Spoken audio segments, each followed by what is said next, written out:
បាទសួស្តីអ្នកទាំងអស់គ្នាថ្ងៃនេះគឺជួយជាមួយខ្ញុំបាទ Mr. AJ អញ្ចឹងសម្រាប់វីដេអូនេះផងដែរគឺជាវីដេអូដែលខ្ញុំបាទនឹងមកធ្វើការសង្ខេបលទ្ធផលជាមួយនឹងការប្រកួតនៅក្នុងព្រឹត្តិការណ៍ WWE Clash in Italy ប្រចាំឆ្នាំ2026 អញ្ចឹងព្រឹត្តិការណ៍នេះគឺបានបញ្ចប់ទៅហើយកាលពីយប់រំលងអាធ្រាត្រយប់មិញហ្នឹងឯងអញ្ចឹងកាលពីយប់មិញហ្នឹងគឺខ្ញុំបានមើលខ្លះដែរគ្រាន់តែថាវាល្ងយដេកអញ្ចឹងណាហើយនិយាយទៅគឺការប្រកួតនៅ Clash in Italy នេះគឺល្អមើលមែនតើលក្ខណៈថាគូប្រកួតមិនសូវជាវែងប្រហែលទេវាយគ្នាជាង10នាទីគូខ្លះ20នាទីអញ្ចឹងទៅប៉ុន្តែគាត់ថាវាល្អមើលមែនតើហើយអញ្ចឹងខ្ញុំនឹងសង្ខេបបន្តិចតួចជាមួយនឹងលទ្ធផលយកមកចែកជូនអ្នកទាំងអស់គ្នានៅក្នុងវីដេអូនេះអញ្ចឹងរងចាំតាមដានស្ដាប់ជាមួយនឹងការសង្ខេបរបស់ខ្ញុំបាទនៅពេលបន្តិចទៀតនេះអញ្ចឹងសម្រាប់អ្នកទាំងអស់គ្នាណាដែលចង់ទស្សនាព្រឹត្តិការណ៍ការប្រកួតពេញៗរបស់ Clash in Italy កាលពីម្សិលមិញនេះអ្នកទាំងអស់គ្នាណាដែលអត់ទាន់បានមើលទេហើយចង់មើលអាចតាក់ទងមកកាន់ខ្ញុំបានគឺខ្ញុំមានក្រុម Telegram សម្រាប់ផុសគឺផុសហើយអ្នកទាំងអស់គ្នាណាដែលចង់មើលអីអត់ដឹងមើលពេញតាមណាអាចតាក់ទងមកកាន់ខ្ញុំបានអញ្ចឹងបើសិនជំនាញចំណាប់អារម្មណ៍អីអាចចុច link នៅក្នុង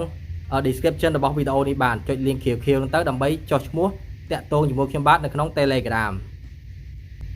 អញ្ចឹងមុននឹងចូលដល់ការប្រកួតនៅ Clash in Italy ហ្នឹងយើងនិយាយបកទៅកាន់ម្សិលមិញដោយសារម្សិលមិញខ្ញុំមានចាប់អារម្មណ៍ជាមួយនឹងTriple A មែនតើស្ថាប័ន Triple A ហ្នឹងឯងអញ្ចឹងខ្ញុំក៏លើកយកមកនិយាយបន្តិចទៅជាមួយនឹងគូប្រកួតពិសេសប្រចាំព្រឹត្តិការណ៍កាលពីម្សិលមិញហ្នឹងគឺដូចជាព្រឹត្តិការណ៍ Triple A Noche de los Grande អានេះខ្ញុំដឹងអានត្រូវអត់ទេអញ្ចឹងការប្រកួតរវាង Mass vs Mass គឺជាការប្រកួតរវាង El Grande Americano ប្រកួតជាមួយនឹង Original El Grande Americano ការប្រកួតហ្នឹងគឺវាយលក្ខណៈថា no disqualification វាយសេរីបែកឈាមពេញហ្នឹងតែម្ដង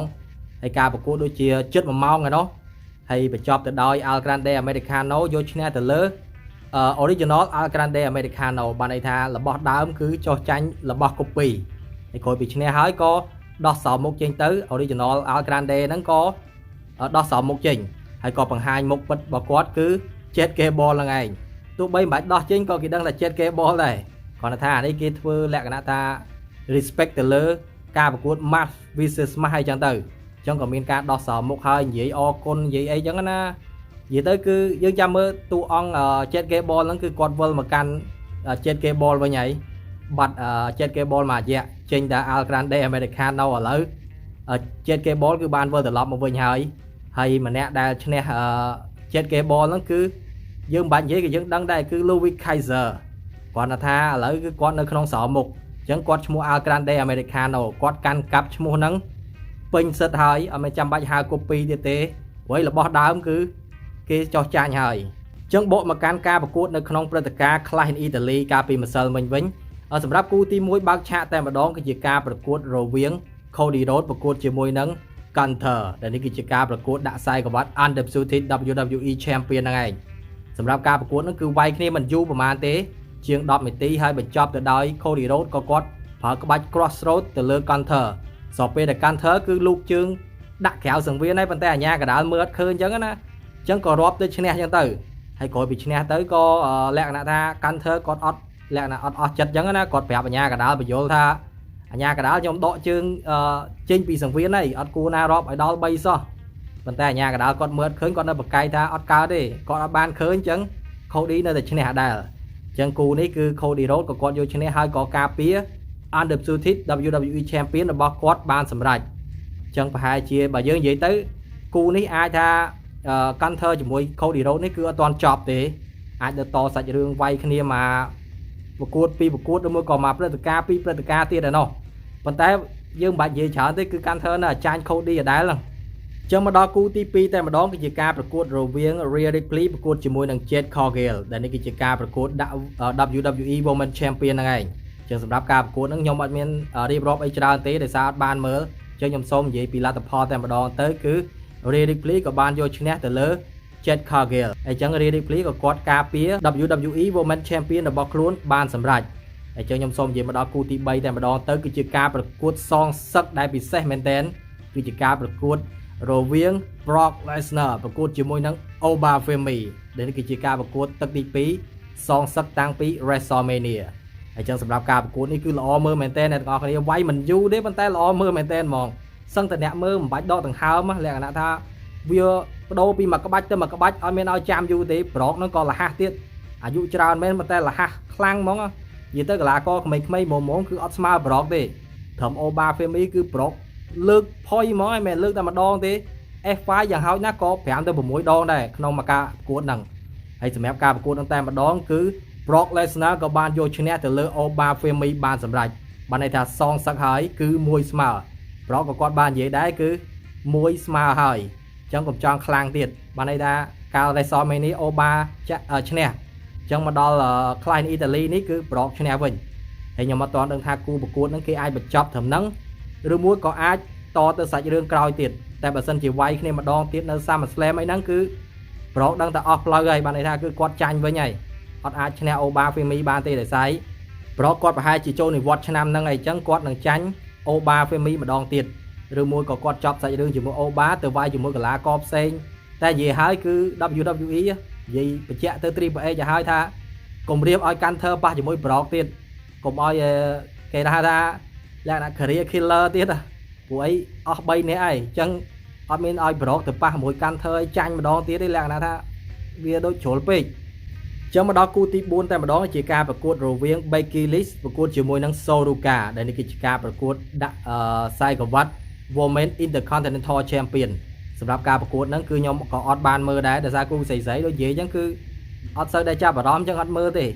ចឹងសម្រាប់គូនេះគឺ Soruka ក៏គាត់យកឈ្នះទៅលើ Becky Lynch ហើយក្លាយទៅជាម្ចាស់ក្រុង Women Intercontinental Champion បានសម្រាប់ជាលើកដំបូងសម្រាប់ការចូលមកដល់សង្វៀនRaw នេះចឹងក៏ចូលរួមអបអរសាទរចំពោះ Soruka ផងដែរ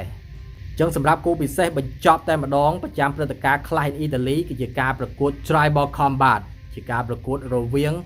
The OTC Roman Reigns ត្រូវប្រកួតជាមួយនឹង Simone Vevo Jacob Fatu ដែលការប្រកួតនេះគឺដាក់យក World Heavyweight Champion ផងក៏ដូចជាដាក់តំណែងជា Tribal Chief របស់ Roman Reigns ផងបានន័យថាអ្នកណាដែលឈ្នះនឹងគ្រងតំណែងខ្សែកពណ៌ក្រហមហ្នឹងគឺ Ula Fala ហ្នឹងហើយខ្លាចទៅជាមេកសម្ព័ន្ធឬក៏ Tribal Chief ហ្នឹងឯងចឹងសម្រាប់ការប្រកួតហ្នឹងគឺវាយល្អមើលមែនទែនជាការប្រកួតបែប No Disqualification Street Fight ផងព្រោះឲ្យវាយសេរីវាយទៅដល់ណាដល់ណីបានចឹងណាអត់មានការរាប់អត់មានការអីទេនិយាយទៅគឺដូចតែវាយសេរីយើងគាត់ថាបើឈ្នះបានតំណែង Tribal Chief អីចឹងទៅហើយចឹងការប្រកួតហ្នឹងគឺបានបញ្ចប់ទៅដោយ Roman Reigns ក៏គាត់បំបាក់ទៅលើ Jacob Fatu បានដោយ Spear បុកជាមួយនឹងតុកផងហើយក៏ Spear ប្រមាណដងទៀតតម្រាំតែឈ្នះ Jacob Fatu ចឹង Roman Reigns ក៏គាត់យកឈ្នះនៅក្នុងការប្រកួត Tribal Combat ហ្នឹងហើយក៏ការពារ World Heavyweight Champion របស់គាត់បានសម្រេចក្រោយពីឈ្នះទៅគឺ Jacob Fatu រៀងធ្វើមុខលេលើមិនលក្ខណៈថាសាច់ចុយអញចាញ់គេមែនតើណាធ្វើមិនដើរតាមគេមកទៅអីធ្វើមុខលក្ខណៈឆ្ងល់ចឹងណាព្រោះអត់ដូចលើកមុនទេលើកមុនចាញ់ហើយនៅឡាំប៉ាតែអានេះលែងឡាំប៉ាឯងរៀងលក្ខណៈថារៀងថ្នាក់ចិត្តចឹងណាចាញ់គេមែនតើហើយមានអីបកកាយទៀតឥឡូវកាលមុនថា Roman លេងល្បិចតែឥឡូវចាញ់គេមែនតើហើយមកគិតមិនអញ្ចឹងក្រោយពីឈ្នះហើយអញ្ចឹងក៏ Roman Reigns ហៅ Jey Uso ហៅ Jimmy Uso ហ្នឹងហៅឲ្យបបួល Jacob Fatu ដើរជាមួយអញ្ចឹងណាហើយ Jacob Fatu នៅធ្វើមុខលេលើដើរតាមក្រោយ Roman ហ្នឹងហើយយើងចាំមើលនៅ Raw ទាំងអស់គ្នាថាតើ Jacob Fatu នឹងមានពាក្យអីនិយាយទៅកាន់ Roman Reigns ព្រោះអី Monday Night Raw ហ្នឹងគឺគាត់នឹងសារភាពថាគាត់នឹងacknowledge ទៅលើ Roman ហើយក៏ចូលក្រុមជាមួយនឹង Bloodline អញ្ចឹងទៅអានេះជាការប្រកួតដែលរៀបសាច់រឿងអញ្ចឹងណានិយាយទៅគឺJacob Fatu គ្មានគីឡូជាមួយ Roman ទេគាត់ថាគេរៀបអញ្ចឹងទៅបានមកប្រកួតពីប្រកួតសម្រាប់ព្រឹត្តិការណ៍គេអញ្ចឹងទៅប្រមូលលុយតែបើសិនជារៀបឲ្យចូលភ្លាមវាដូចរៀងលក្ខណៈថាស្រួលពេកអញ្ចឹងក៏ឲ្យ